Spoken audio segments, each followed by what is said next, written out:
Uma prática comum nos encontros budistas é entoar um cântico que elogia o Buda, seguido de um breve louvor ao Buda, ao Dhamma e à Sangha, considerados como as três joias ou três gemas do budismo. Façamos uma breve análise da figura do Buda e sua relação com o Dhamma. Quem começa a estudar o budismo, em geral, tende a tratá-lo como uma tradição com um vocabulário único, ou seja, que as palavras, mesmo que expressas em línguas diferentes, têm o mesmo significado. Não me refiro aqui a uma questão meramente linguística, como a diferença entre o Pali e o sânscrito. Todos sabem que o budismo japonês usa o japonês, o budismo chinês usa o chinês, e assim por diante. Mas, muitas vezes, presume-se que, independentemente do idioma, o vocabulário traduz as mesmas ideias de uma forma idêntica, como se fosse o mesmo objeto, apenas nomeado em outra língua. É como dizer a palavra madeira. A palavra varia nas diversas línguas, mas supõe-se que o significado seja idêntico. Entretanto, como veremos, essa equivalência nem sempre é tão simples. Estamos tratando aqui de vocabulário, e é importante compreender que não existe no budismo um vocabulário único e estável ao longo de toda a sua história. Muitas vezes, os praticantes não percebem essas diferenças simplesmente porque ninguém lhes aponta essa questão.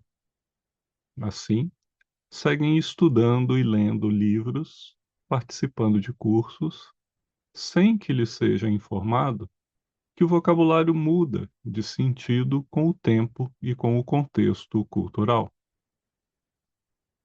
As palavras, ao longo de quase 2.600 anos de história do budismo, assumiram significados diferentes à medida que a tradição se desenvolvia historicamente, atravessava eras e se expandia para outros países e regiões.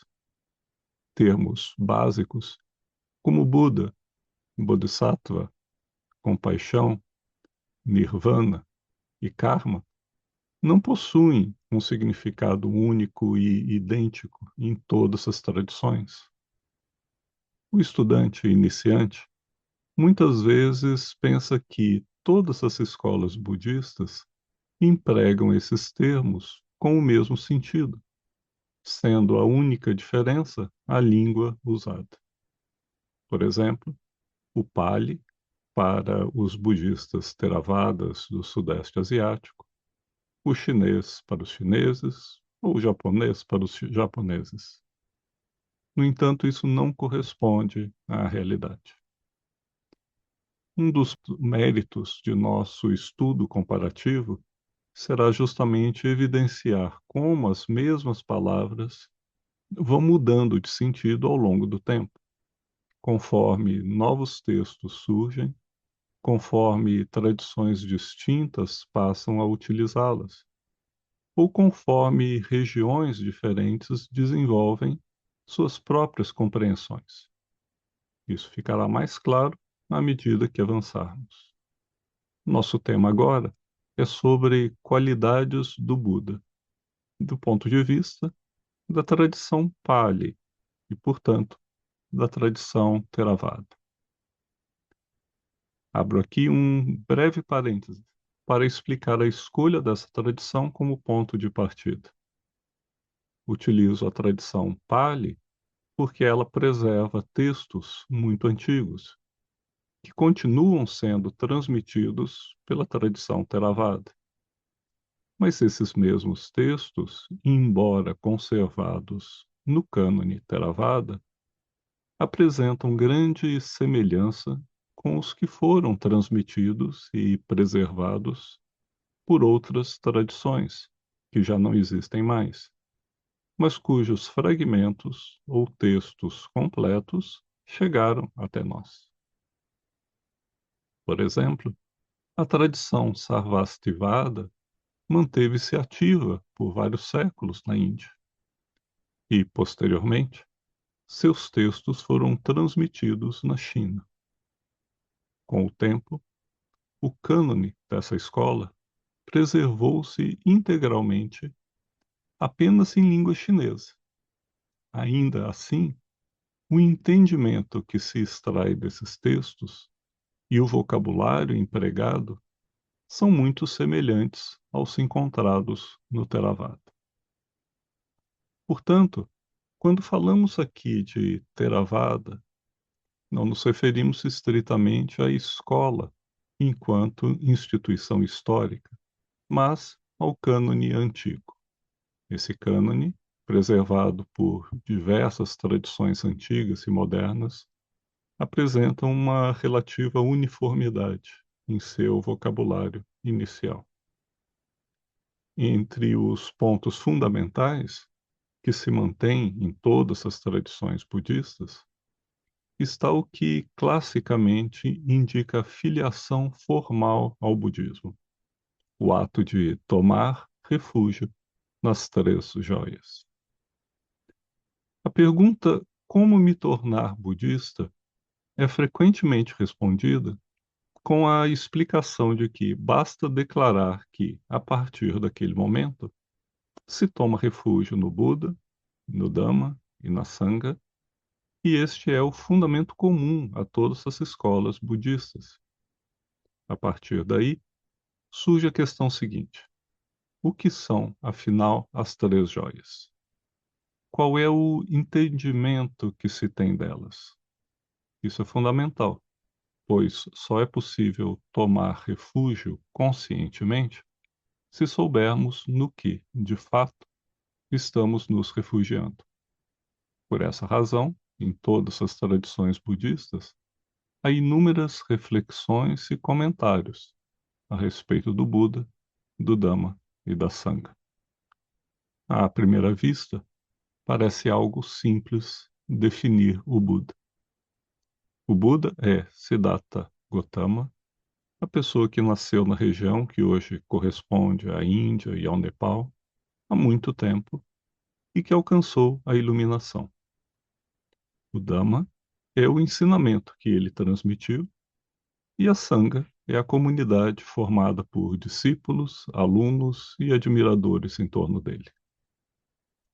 Esse primeiro entendimento possui um grau de verdade, representando um nível inicial de compreensão. Contudo, o entendimento sobre o Buda não se limita a essa definição inicial. Compreender o que há além desse nível básico de interpretação produz uma diferença significativa. O Buda é a primeira das três joias.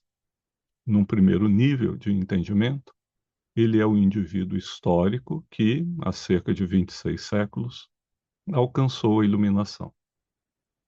Uma vez iluminado, ensinou um caminho, oferecendo tanto um conjunto de ensinamentos quanto uma proposta prática. E isso que ele ensinou é o Dhamma, ou, em sânscrito, Dharma. Esse ponto merece destaque.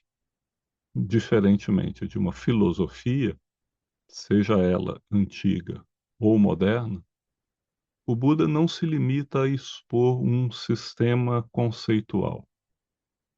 Embora seus ensinamentos sejam profundos, organizados e logicamente consistentes, eles não têm apenas caráter teórico. O Buda propõe também uma prática. Por que essa prática é necessária? Porque seu ensinamento não se restringe a uma compreensão intelectual da realidade. Ele aponta para um objetivo concreto que o ser humano deve alcançar. A prática nasce diretamente da compreensão. Trata-se de um conhecimento tão transformador que não deixa saída para o indivíduo. Uma vez que se compreende determinada verdade, não é possível ignorá-la sem consequências. É como colocar a mão no fogo. Mesmo que a pessoa repita o ato, ela já sabe que a experiência terá uma determinada consequência. Assim, a compreensão leva naturalmente à ação, a um fazer e a um chegar a determinados estados. Surge, portanto, a praxis, a atividade prática que complementa e dá sequência ao entendimento. A compreensão e a prática se retroalimentam. A compreensão inicial inspira a prática. A prática, por sua vez, aprofunda e esclarece a compreensão. Podemos comparar a compreensão a um mapa. Um mapa, isoladamente, é apenas um pedaço de papel ou um conjunto de símbolos. Sua verdadeira utilidade está em indicar que existe um destino e em permitir que se trace um percurso. Ao seguir esse mapa no terreno real, a experiência direta enriquece o conhecimento. Acrescentam-se detalhes, ajustam-se trajetos e até se reconfigura o próprio mapa, tornando-o mais preciso e tridimensional. Desse modo, a compreensão conduz à prática e a prática aprimora a compreensão. Aqueles que avançam nesse caminho obtêm realizações, percebem consequências e desenvolvem uma visão mais clara. É a partir dessas realizações que se justifica plenamente a tomada de refúgio no Buda como primeira joia. Nesse sentido, é difícil compreender certas situações comuns em ambientes budistas contemporâneos. Por exemplo, quando um mestre recém-chegado de outro país realiza uma cerimônia em que oferece iniciações, ensinamentos e, já de imediato, concede o refúgio a centenas de pessoas presentes. Estou descrevendo casos reais, não hipotéticos. Muitas dessas pessoas comparecem apenas para conhecer, de forma inicial, o que é isso de budismo, que tipo de budismo é aquele. No entanto, já saem dali não só com o refúgio tomado, mas também, por vezes, com iniciações e práticas mais profundas, muitas vezes de caráter esotérico ou secreto. E isso levanta a questão: como é possível tomar refúgio em algo que se acaba de conhecer, sobre o qual se ouviu falar apenas superficialmente?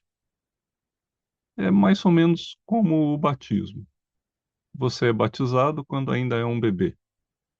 É gracioso, sim, mas nesse momento você não aceitou Jesus de forma consciente. Se a ação é absolutamente desprovida de consciência e conhecimento, podemos considerá-la como um primeiro nível, extremamente inicial, básico, simbólico. O elogio ao Buda, ou a tomada de refúgio, pelo menos para mim, só fazem sentido quando a pessoa conhece minimamente a doutrina, trilha um pouco o caminho e começa a entender seu significado. É quando se percebe que as coisas fazem sentido, que se começa a compreender, a notar efeitos e consequências. Nesse momento, sim, é possível tomar refúgio no Buda. Quero então remeter a uma passagem do Raja Sutta, presente no Samyutta Nikaya, que é um dos volumes do Tipitaka, o cânone budista. O texto diz: aqui, bhikkhus, um nobre discípulo é dotado de confiança confirmada no Buda, da seguinte maneira: O bem-aventurado é um arahant, perfeitamente desperto, dotado de conhecimento e conduta, afortunado, conhecedor dos mundos, treinador incomparável de pessoas a serem treinadas, professor de deidades e humanos, desperto, bem-aventurado. Essa passagem aparece em diversos lugares e faz parte integrante da tradição Theravada, em qualquer país onde ela esteja presente.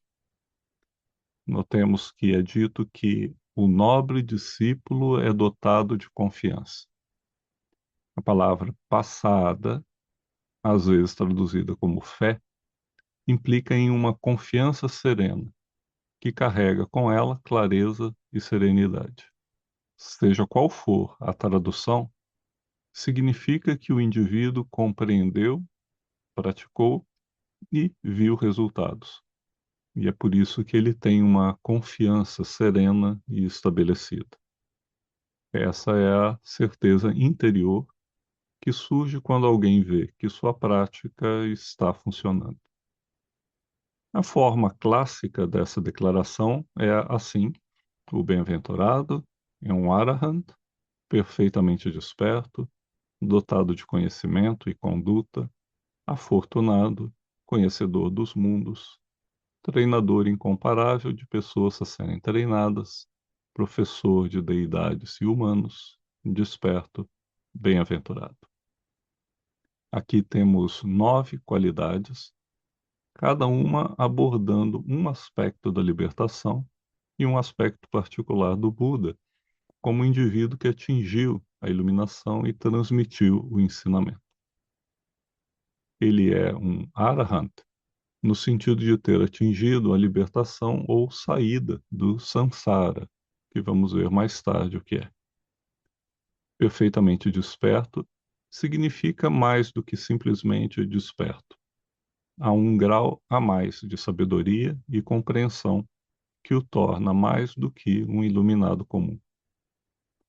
Dotado de conhecimento e conduta, remete ao que já foi mencionado. O caminho é feito de conhecimento e prática. Afortunado pode ser traduzido de várias formas, mas, essencialmente, significa alguém que seguiu por um bom caminho. Conhecedor dos mundos refere-se à compreensão dos diferentes planos de existência, algo que tocamos em outras oportunidades. Treinador incomparável de pessoas a serem treinadas, Anuttaro Purisadama Sarati aponta para o papel do Buda como grande mestre, o melhor treinador daqueles que desejam ser guiados e instruídos. Há outra forma também de entender Anuttaro Purisadama Sarati como aqueles desejosos de serem treinados. Ou seja, se você não quiser aprender, não importa quão bom seja o professor. Se você não quiser treinar, pode ter o melhor professor do mundo, mas não vai aprender nada, pois não está com vontade de treinar. Então, ele é o treinador incomparável daqueles que querem ser treinados. Não teria sentido de outra forma. Professor de deidades e humanos indica o escopo estendido de sua natureza de professor e, finalmente, desperto, bem-aventurado. Essas são as 9 qualidades do Buda.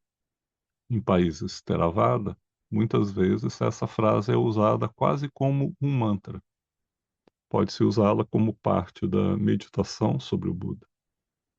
Existe mesmo uma meditação chamada Buddhanussati, que é a contemplação do Buda. E nela se usa exatamente essa frase com as 9 qualidades. Há diferentes formas de praticar essa meditação, mas uma delas é simplesmente recitar todas as qualidades dessa maneira. Uma vez estabelecido que o Buda é a primeira joia, naturalmente surge o Dhamma, ou Dharma, como sendo a segunda joia. E é o que veremos a seguir.